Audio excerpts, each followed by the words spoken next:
ইসলাম আমাদেরকে এতিম এবং মিসকিনদের প্রতি বিশেষভাবে দোয়া করতে উৎসাহিত করেছে, কারণ এদের দুঃখ কষ্ট অনুভব করা, সাহায্য করা ও ভালোবাসা আল্লাহর নৈকট্য লাভের অন্যতম বড় মাধ্যম।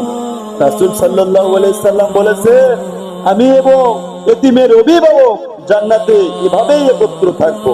অর্থাৎ যে ব্যক্তি এতিমের দায়িত্ব নেয়, তাকে ভালোবাসে, তার দেখাশোনা করে, সে কিয়ামতের দিন নবীজির এতটাই কাছাকাছি থাকবে যেমন এই দুই আঙ্গুল কাছাকাছি। কি বিশাল সৌভাগ্য!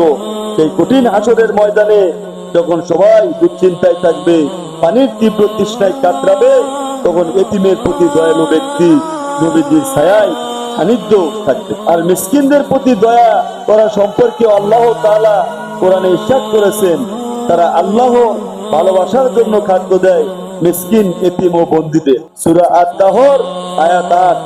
এখান থেকে বোঝা যায় আল্লাহ তাআলার নৈকট্য লাভের জন্য সবচেয়ে উত্তম পথ হলো গরিব, এতিম আর অসহায়দের ভালোবাসা এবং সাহায্য করা।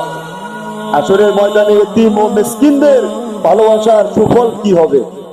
আল্লাহর বিশেষ দয়া, রহমত লাভ হবে, নবীজি সাল্লাল্লাহু আলাইহি সাল্লাম সান্নিধ্য লাভ করা যাবে, কঠিনতম দিনে নিরাপত্তা ছায়া পাওয়া যাবে, জান্নাতে উচ্চ মর্যাদায় আসীন হওয়া যাবে। সংক্ষেপে বলা যায়, এতিম ও মিসকিনের মুখে হাসি ফোটানো, তাদের দুঃখ কষ্টের সঙ্গী হওয়া শুধু দুনিয়া কল্যাণের জন্য নয়, বরং আখিরাতের অত্যন্ত সুখের চাবিকাঠি। আল্লাহ আমাদের সবাইকে এতিম ও মিসকিনদের ভালোবাসার তৌফিক দান করুন, আমিন। যদি ভিডিওটি ভালো লেগে থাকে তাহলে অবশ্যই ভিডিওতে একটা লাইক দিবেন, চ্যানেলটি সাবস্ক্রাইব করে রাখবেন।